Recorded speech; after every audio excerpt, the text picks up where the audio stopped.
아침 또 우리에게 주시는 또 다른 말씀 같이 한번 보기 원합니다. 열왕기상 2장 1절부터 4절까지 말씀 저랑 한 절씩 보기 원합니다. 열왕기상 2장 1절부터 4절까지 말씀입니다. 제가 먼저 읽고 우리 한 절씩 교독하겠습니다. 다윗이 죽을 날이 임박함에 그의 아들 솔로몬에게 명령하여 이르되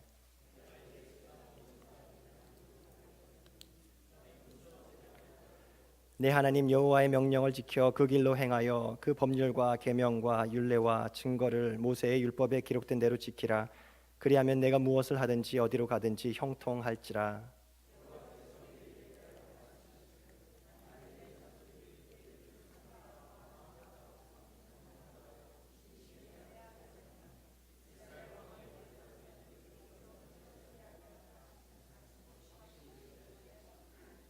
아멘. 어제 토요일 원로공원에서 있었던 일입니다. 좀 늦지막히 이제 식사를 하기 위해서 오신 한 노숙자분께서 보통은 이제 How are you 이렇게 인사를 하는데 그분이 그날은 Happy Mother's Day 이렇게 인사를 하더라고요. 그런데 그 순간이 좀 뭐랄까 그러면서 이제 Happy Mother's Day 하면서 그 끝에 뭐라고 얘기했냐면 Call your mom and say I love you 이렇게 얘기를 하는 거예요. 어머니에게 전화해서 사랑한다고 전화하라고 이렇게 얘기를 했던 겁니다. 그런 생각을 한번 해보게 됩니다. 어떠한 삶의 모양을 가지고 지금 살아가고 있더라고 하더라도 그 노숙자분께서 그 삶을 허락하셨던 그 자신의 그 어머니의 존재가 여전히 그 사람에게 있다라는 생각. 비록 자신의 상황이 지금 평범한 모습은 아닐지라도 어머니 사랑합니다 라고 이렇게 말로 표현하는, 그렇게 표현할 수 있는 이 미국 문화가 뭐랄까요, 제가 10년째 미국 살게 있는데 그 순간이 이상하게 어색하게 다가왔습니다. 좀 낯설다라는 느낌이 들었습니다. 사실 저도 한국에 부모님께서 살아 계시고 지난 5월 8일이 무슨 날이죠? 한국은 어버이날입니다. 그래서 모든 코리안 처치는 오늘을 어버이 줄로 드리게 되는데 저 역시도 좀 늦은 시간에 전화를 드리긴 했습니다. 그래서 어머니 사랑합니다 라고 했어야 되는데 그 말은 잘 안 나오더라고요. 그래서 막 이런 바쁘게 이제 뭐 이런저런 이야기 드시고 괜찮으십니까? 뭐 잘 지내시죠? 뭐 병원에 잘 다니시죠? 막 이러면서 이렇게 인사를 하고 끊었습니다. 뭐랄까요? 그러니까 그러면서 이제 제 자녀한테 제가 하는 걸 보니까 그나마 자녀는 좀 나은 것 같아요. 준아 사랑한다. 아빠가 사랑해. 이렇게 하지만 이제 물론 하긴 하는데 여전히 이상하게 제가 28년간 한국 문화에서 살아서 그런지 엄마에게 뽀뽀를 하는 것도 어색하고 사랑합니다라고 표현하는 것 자체도 굉장히 낯선 저의 모습을 발견하곤 합니다. 사실 이 자리에 부모님과 옆에서 앉아 계시지 않은 분도 계시고 혹은 또 전화를 이제 해도 전화를 받지 못하는 그러한 상황에 처해 있는 분도 계실 줄로 압니다. 하지만 그런 생각이 들었어요. 한번 이 자리를 빌어서 그나마 잘 못하는 그런 분들은 더 크게 하셔야 됩니다. 어머니 사랑합니다. 아버지 사랑합니다. 우리 큰 목소리로 한번 그렇게 고백해 보면 어떨까 싶습니다. 시작. 어머니 사랑합니다. 아버지 사랑합니다. 앞에 보고 계시는 제가 어머니가 아버지가 아닌데 앞에 보면서 하시는 분들이 계세요. 이 주변에 어머니 아버님이 옆에 계시면 그분들을 바라보시고 다시 한번 하겠습니다. 시작. 어머니 사랑합니다. 아버지 사랑합니다.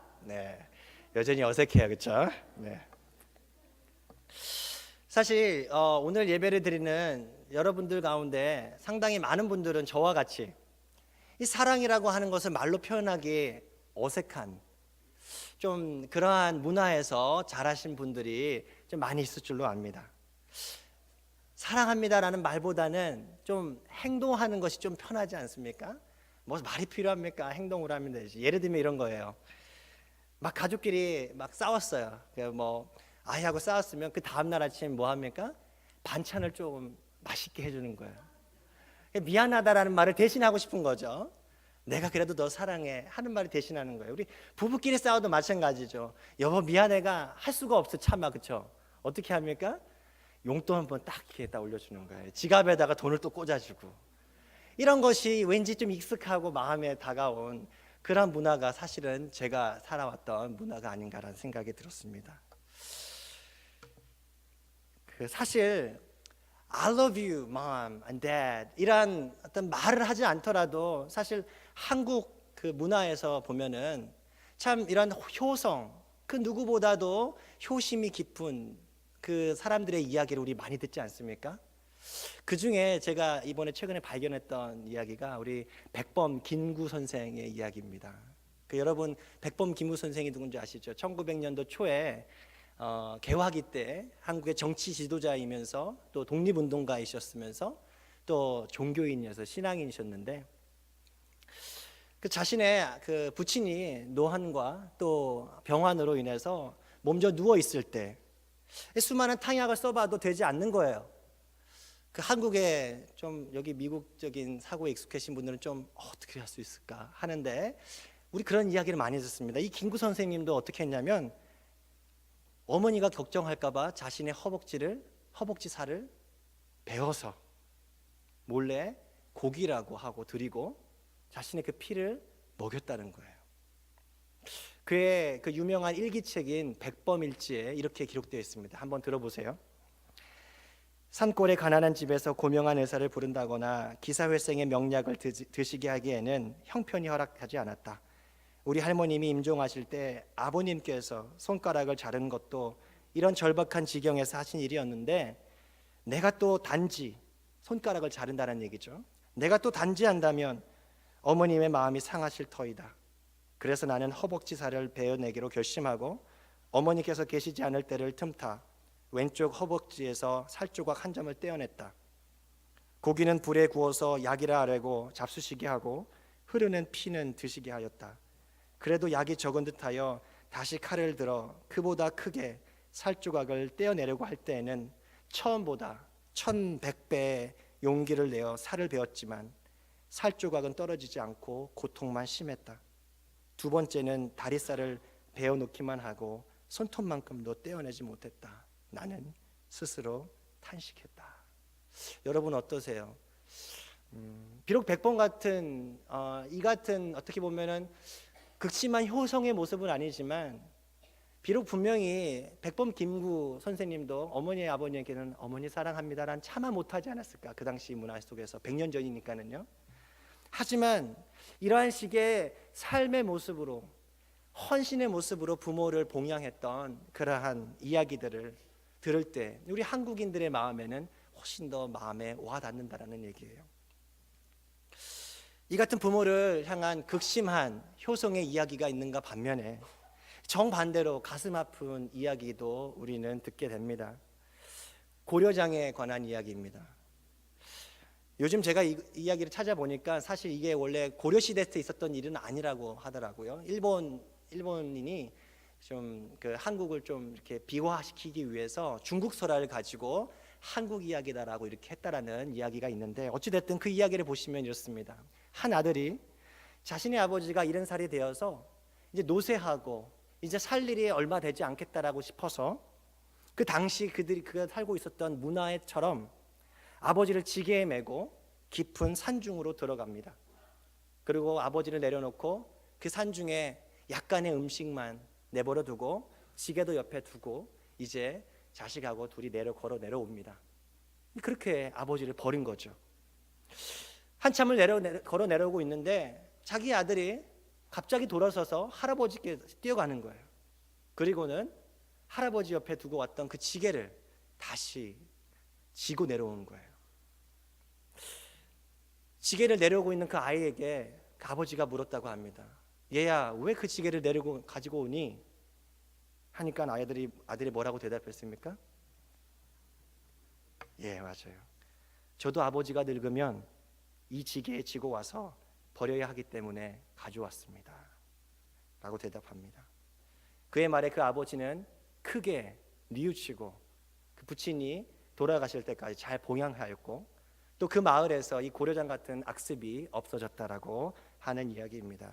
여러분 이 이야기를 생각해 보면서 한 가지 우리 모두가 가야 하는 그 길에 대해서 한번 생각해 보게 되었습니다. 우리 젊은 사람들은 예외가 아닌가. 마치 영원히 살 것 같이 내 눈앞에 분명히 누군가가 죽어가는데 우리 부모님도 우리 할아버님도 돌아가셨는데 여전히 그 사실을 잊고 살아가고 있는데 누구나가 가고 있는 그 길이 있는데 그 길은 어떤 길입니까? 팽팽했던 피부가 어느 순간에 쪼글쪼글해지는 힘이 없어지는 그러한 길. 그토록 젊었을 때는 총명했던 머리가 시간이 지날수록 자꾸 잊어버려요. 가물가물해지는 흐릿해지는 그러한 길. 한때는 숱도 많고 내 머리 색깔도 짙었는데 어느 순간인가는 힘없고 가냘픈 백발이 되는 그 길. 젊었을 때는 무엇이든지 잘 할 수 있을 것 같았는데 그런 자신감과 힘이 있었는데 이제 어느 순간에는 마음먹은 대로 몸이 따라주지 않는 그 모든 그러한 길.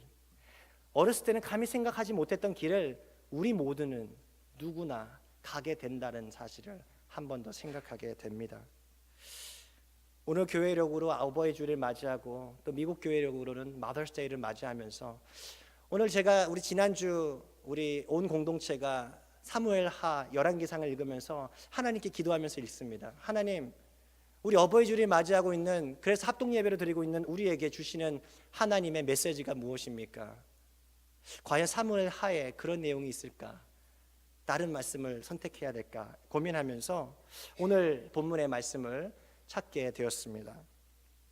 오늘 본문 말씀은 다윗이 아들인 솔로몬에게 자신이 죽을 날이 얼마 남지 않아서 마지막으로 해주는 그 유언의 그 일부를 고른 챕터인데요.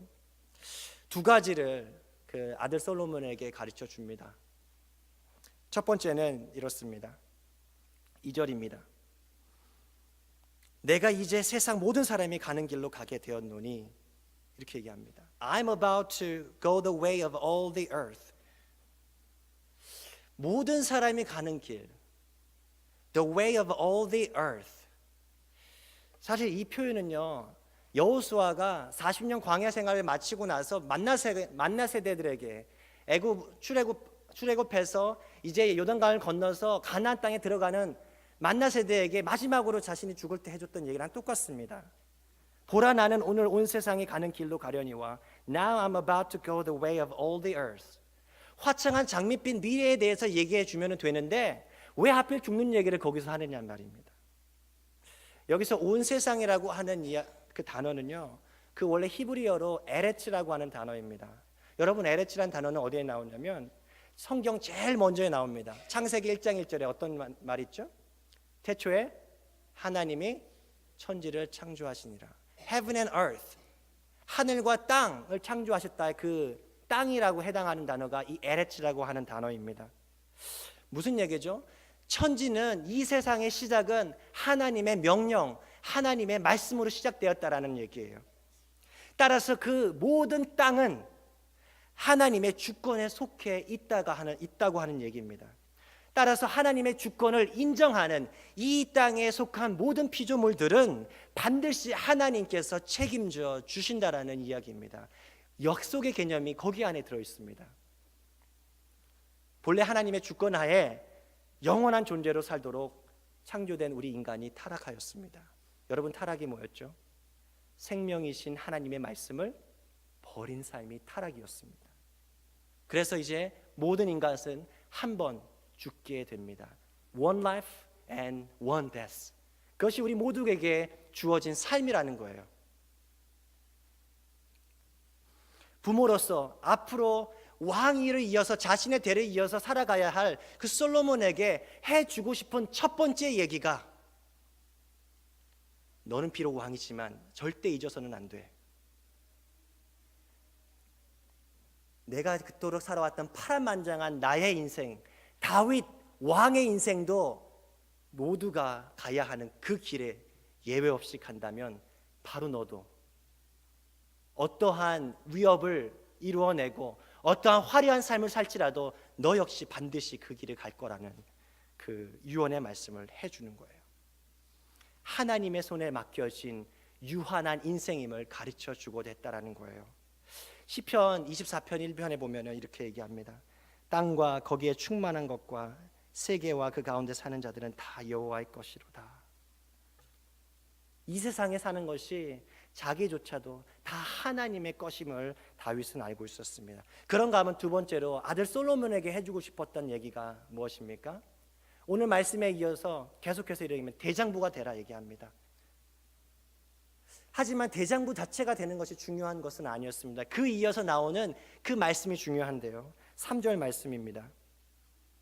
내 하나님 여호와의 명령을 지켜 그 길로 행하여 그 법률과 계명과 율례와 증거를 모세의 율법에 기록된 대로 지키라. 그리하면 내가 무엇을 하든지 어디로 가든지 형통할지라. 우리 모든 자녀를 위해서 부모된 마음은 형통하기를 원합니다. 복받는 인생 되기를 원합니다. 많은 분들이 형통하면 물질의 복으로 생각합니다. 그래서 우리 아이가 고생하지 않도록 재산을 물려주고자 하는 유혹을 받게 되기도 합니다. 내가 좀 더 도와주고자 하는 것들을 합니다.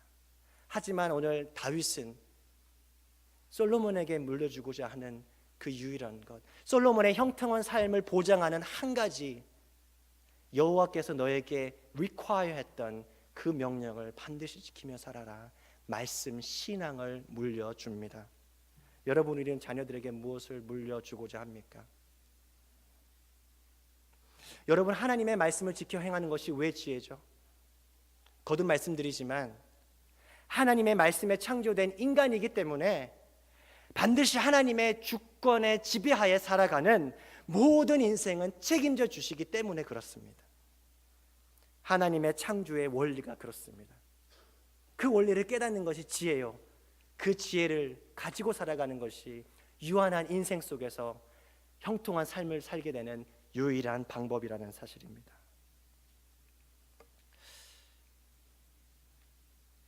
이 같은 다윗의 모습을 가장 잘 보여주는 예가 한 가지, 그 사무엘하에 나오는 그 이야기인데요. 자신의 아들인 압살롬의 그 반역 때문에 예루살렘 성을 떠나야 했었던 그때, 그러니까 지칠 대로 지치 있는 그 상황 속에서 사울의 그 친족 중 하나 있는 시므이가 다윗에게 와서 저주를 퍼붓습니다. 살인자야, 죽어라 하면서 이렇게 그 다윗은 왕 아닙니까? 그 장수인데 그 앞에서 돌을 던지면서 먼지를 뿜으면서 저주를 하는 거예요. 당연히 그 상황을 보았던 옆에 있던 그 다윗의 군대 장관이 이렇게 얘기하지 않습니까? 임금님을 저주하는 저 죽은 자의, 뭐라고 하면 죽은 개라고 표현하는데, 죽은 개의 머리를 잘라버리지 않고 뭐 하는 겁니까? 하면서 다윗에게 충고합니다. 하지만 다윗의 대답은 이렇습니다. 수르야의 아들아, 나의 일에 너희가 왜 나서느냐? 주님께서 그에게 다윗을 저주하라고 분부하셔서 그가 저주하는 것이라면 그가 나를 저주한다고 누가 그를 나무랄 수 있겠느냐? 자기 피부치도 지금 자신을 배반하고 왕이 되려고 하고자 하는데 남이야 오죽 더하지 않겠느냐면서 하나님께서 그렇게 시킨 거라면 어쩔 수 없는 일이다, 그냥 내버려 두라고 얘기합니다. 혹시 하나님께서 자신의 그 비참한 모습을 보고 그 시므이가 저주한 대로 하지 않고 오히려 그 대신에 자신에게 좋은 것을 갚아주실지 누가 아느냐 하면서 그 상황 가운데서도, 자신이 왕이면서도 처참하게 자존심이 짓밟혀 있는 그 상황 가운데서도 다윗은 하나님을 생각합니다. 다윗의 판단 기준이 바로 하나님이었기 때문에 그렇습니다. 하나님께서 그에게 시키시면 인간인 자신은 어쩔 수 없다라는 얘기예요. 여러분, 한번 사무엘하를 다시 한번 읽어보세요. 하나님께서 다윗을 사랑하지 않을 수가 없다라는 얘기예요. 왜 그렇죠? 자신이 밧세바를 범하고 나서 나단 선지자가 찾아와서 맹비난을 퍼붓을 때 자신이 왕으로서 말 한마디면은 선지자, 제사장 그 목숨 파리 목숨 아닙니까? 다 죽일 수 있었는데도 불구하고 머리 숙여 사죄하는, 회개하는 그 다윗의 모습을 봅니다. 하나님의 주권의 말씀 앞에 철저하게 엎드리는 다윗을 하나님의 마음에 들어 하실 수밖에 없다라는 사실입니다. 모든 전쟁에서 승승장구하며 이길 때마다 권력의 최절정에 있는 순간에도 이것은 내가 한 것이 아니라 하나님께서 나를 세워서 내가 여러분의 왕이 되게 하셨습니다. 전쟁에서 승리하게 하셨음을 하나님께 그렇게 이야기하고 있습니다. 다윗의 모습, 모든 순간에 유한한 자신을 선택하셔서 영원한 하나님의 능력을 덧입게 하신 하나님 중심의 그 신앙을 다윗은 그렇게 살아왔고, 마지막에 솔로몬 왕에게 다윗은 그 믿음의 유산을 물려주고자 했다라고 하는 사실입니다. 오늘 어버이 주일 마더스 데이를 보내면서 예배드리고 있는 우리 모든 자녀된 자에게, 혹은 부모된 자에게 주시는 하나님의 메시지를 들을 수 있기를 바랍니다. 이 땅의 모든 피조물들이 가야 하는 그 길을 향해서 우리 모두는 예외 없이 달려가고 있습니다. 하지만 영원하신 하나님의 생명의 말씀의 주권 앞에 엎드려 살아가는 그 인생과 가문들은 반드시 영원한 생명의 말씀의 주인 되신 하나님께서 책임지시는 형통한 인생, 형통한 영원한 인생을 살게 되는 줄로 믿습니다. 우리 같이 기도하겠습니다. 우리 인간을 창조하셔서 복 주시기 원하시는 하나님, 우리에게 허락된 생명의 시간이 다하면 흙으로 돌아갈 수밖에 없는 유한한 존재가 우리임을 깨닫게 해주셔서 감사합니다. 하나님, 하나님의 피조물 된 우리 생명체가 가야 하는 그 길을 우리가 비록 걸어갈지라도 생명의 주인 되시는 여호와 하나님의 말씀을 붙잡으며 살아가는 우리가 되게 하여 주시옵소서. 그리할 때 주님께서 약속하신 것처럼 우리의 인생을 결코 먼지 같은 허무한 인생이 아닌 다윗과 같은 자손 대대로 여호와께서 책임져 주시는 형통한 인생, 형통한 가문 될 수 있게 하여 주시옵소서. 예수 그리스도의 이름으로 기도드립니다. 아멘.